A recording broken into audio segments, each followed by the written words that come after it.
Survey రాళ్ళని చెప్పేసేసి ఒక వాళ్ళ నాయకుడి బొమ్మ వేసుకొని ఆ బొమ్మని పాతి దానికి గాను 650 కోట్లు ప్రజాధనాన్ని దుర్వినియోగం చేసింది.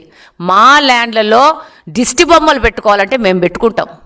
ప్రభుత్వ ఖర్చుతో పెట్టుకోవాల్సిన అవసరము ఈ యొక్క ఆంధ్రప్రదేశ్లోని ఏ ఒక్క రైతుకు కానీ ఏ ఒక్క భూమి యజమానికి కానీ అక్కర్లేదు. ఈరోజు 650 కోట్లు డబ్బును దుర్వినియోగం చేసుకొని ఆయన బొమ్మనేసుకొని ఆ బొమ్మ రాళ్ళనంతా మా ఆస్తుల్లో పాతుకున్నాడు. ఏమన్నా నువ్విచ్చావా మాకు ఆస్తులు?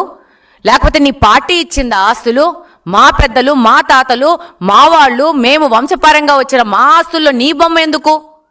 దిష్టి బొమ్మలు పెట్టినట్టు మీ బొమ్మలు పెట్టుకొనేసి ప్రజాధనం దుర్వినియోగం చేశారు.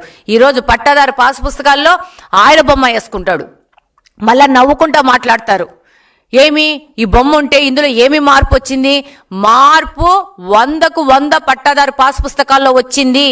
పట్టాదారు పాస్ పుస్తకాల్లో మేము ఈ భారతదేశము గౌరవించే రాజముద్రతో వచ్చింది మాకు పట్టాదారు పాస్ పుస్తకము.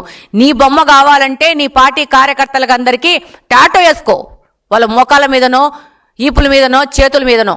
అంతేగాని ఆంధ్రప్రదేశ్లోని ప్రజలు ఒక నమ్మకంతో నీకు ఒక ఓటేసి నిన్ను ఒక ముఖ్యమంత్రి స్థానంలో కూర్చోబెట్టినందుకు నీ యొక్క ఫోటో ప్రతి ఒక్కరి ఇండ్లలోకి చేరాలనే ఒక దురుద్దేశంతో చివరికి బాత్రూంలలో స్కూల్ పిల్లలు వాడే మగ్గుల మీద కూడా నీ బొమ్మలు పెట్టేసి, వాళ్ళు తినే ప్లేట్ల మీద కూడా నీ బొమ్మలు పెట్టేసేసి ఈ విధంగా ఒక అధికార దుర్వినియోగానికి పాడుపడ్డావు. దాని యొక్క పరాకాష్ఠని 2024 ఎలక్షన్ యొక్క ఫలితాలు